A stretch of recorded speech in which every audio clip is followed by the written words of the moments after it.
Welcome everyone, Farmer Cop here. This is another precision farming guide. This is my fourth one, I believe, in my kind of series to kind of explain precision farming. If you don't know what precision farming is, I'll put a card up on your screen right now that'll take you to a video that kind of gives you just kind of a quick introduction and overview to what precision farming is and kind of the features that it adds in. Tramlines is actually new. This has not been in past versions of precision farming. Now you can see here, we have some tramlines on this field. So what I'm going to talk about in this video, I'm going to teach you guys how to set up tramlines. I'm going to teach you what they are and how to turn them off if you don't want to use them. And they're definitely not perfect. As you can see, this is, I don't think, necessary for this size field to have these two set up next to each other. It's an automated system, so it's definitely not going to be perfect.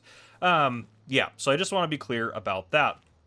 Now, if we're going to do some tram lines, let's say we want to do tram lines on this field right here. This field already has them, so that's why we want to do them on this one right here. Well, we need to go up into our precision farming map here. So usually the map will be on default to crop type, so you're going to want to get all the way over to the far side where you have precision farming. It doesn't matter which of these ones you're on here, but down here, if I click on this field, I can select tram lines. Now, it's currently set to none for this field, and you have to set this up for each individual field, which is actually kind of nice because you can have different fields have different settings. So if you have it set to none, which is okay, if I go into the seeder right here, or whatever seeder you're going to use to plant the field, you can see up in the upper left-hand corner for the seeder, it says no tram lines defined. The moment the seeder gets on the field that has tram lines, it'll say what it has. Now, obviously, this one still says no tram lines defined because, well, there's no tram lines for this field. Now, if I back the seeder off again, just so it's not on the field at all, and I go back in the menu and I go here and I say, well, tram lines, and then I'm just going to do 15 meters. And I'll explain what the different meters and different, different values there for the distance mean in a second. So now it still says no tram lines defined because my seeder's not over the field. Now when I go over the field, it says tram line width 15 meters. So it has the tram line for this field set to 15 meters. So if I plant this field, it's going to do tram lines on a 15 meter basis. Now, what does that number mean? It's how wide your sprayer is that you're going to use in the field.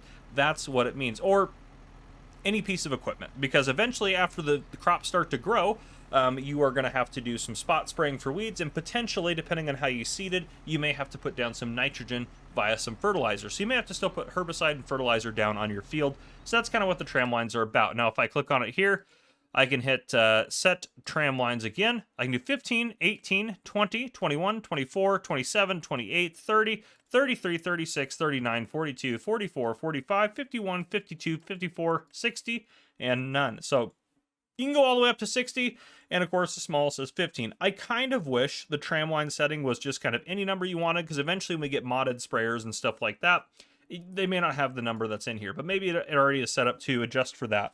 For example, if you installed a modded seeder or a modded sprayer, excuse me, maybe it would automatically put that in there. But I'm not sure if that's the case or not. I just think it should be a little bit more kind of broadly defined.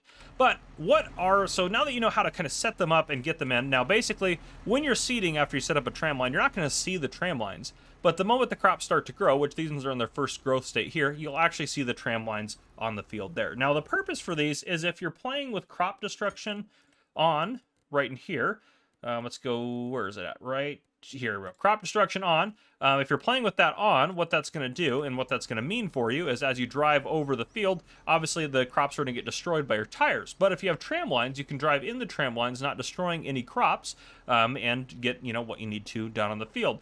Now, obviously, these are in their first state of growth, so even with crop destruction on, there wouldn't be any damage to them. I wouldn't have to worry about that, so that would be totally fine.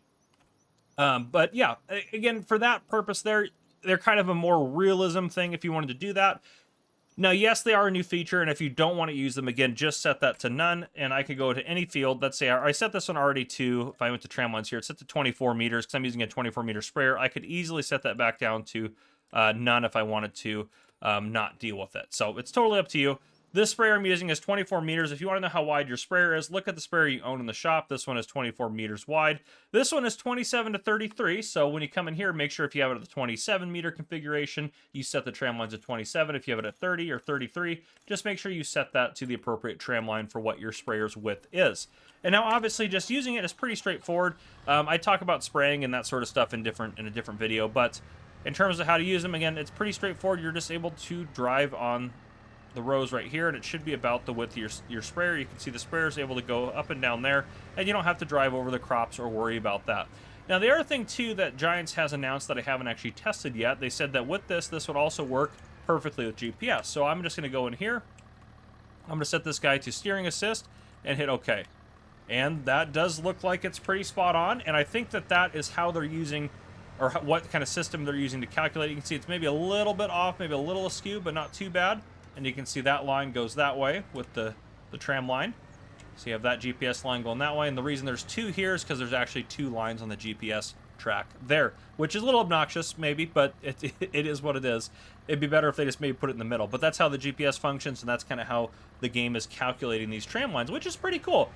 For you realism players out there, this is going to be a really cool new feature, and I think a lot of you guys are going to enjoy it in terms of that.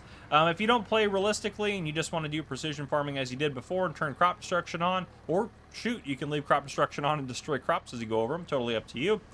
You can turn those tram lines off. So that is one nice thing about that feature, is if you don't want to use it, you definitely don't have to use it. But hopefully now, after watching this video, you understand the basics of how to use it and everything like that. So that's all I got for you guys today. If you guys enjoyed, please drop a like down below. If you haven't already, hit that subscribe button up on the screen to join the Farmer Cop channel, and turn on your notification bell so you don't miss any future videos I may post.